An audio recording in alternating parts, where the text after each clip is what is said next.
ചോറിന് പോയപ്പോഴേ ഓളിന്റെ കോലിനെ ചവിട്ടിങ്ങാണ്ട് ഓളിഞ്ഞ് തിരക്കാൻ പോയിങ്ങാണ്ടാണ് വാങ്ങിക്കണം. ഓളെ പേര് ചെയ്തണ്ട, ഓളെ പേര് വേറെ പറഞ്ഞില്ല. പിന്നെ കുഞ്ഞുമൂന്റെ പേര് ചെയ്തിട്ടോ, കുഞ്ഞുമൂന്ന് എഴുതിയാൽ മതിച്ച മനസ്സിലാവും.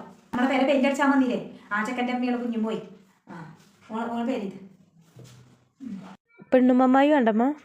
ആ പെണ്ണുമ്മമായി നമ്മളെ മാലിന്യതാണെന്ന് പറഞ്ഞിട്ടൊന്നും കാര്യമില്ല. പെണ്ണുമ്മമായിക്ക് കൊടുക്കണ്ട. ഓ ഓളൊക്കെ ഞാൻ എത്ര ഗതി എടുത്തിക്കണെന്ന് അങ്ങനെ പെഞ്ഞ് ഏൽപ്പിച്ച റമദാൻ കിട്ടുമ്പോഴേ ഓളെ അങ്ങനെ അങ്ങോട്ട് നോൻ പോൽക്കണ്ട. ഓളെ പേര് വേണ്ട, എഴുതിക്കണമെങ്കിൽ അത് വെട്ടിക്കള. പെണ്ണുമ്മമായി സംഗതി കൊഞ്ചം നാത്തു നിൽക്കണം.